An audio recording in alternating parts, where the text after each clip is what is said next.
Hello, good morning po sa ating lahat. So, update ko po kayo sa aking muted na video.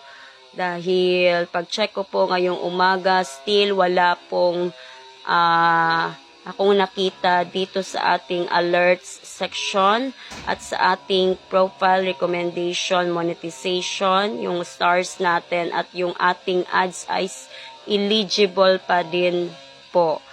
So, pumunta ako doon sa Reels mismo kung nakamuted pa rin ba yung aking mga video. So, ito po yung lumabas ng aking chinek. Charan! So, ayan, wala na po yung mga nakamuted na videos ko. So, okay na po siya. Meron na siyang sound. So, kapag naka-experience po kayo ng ganyan, i-review nyo po muna.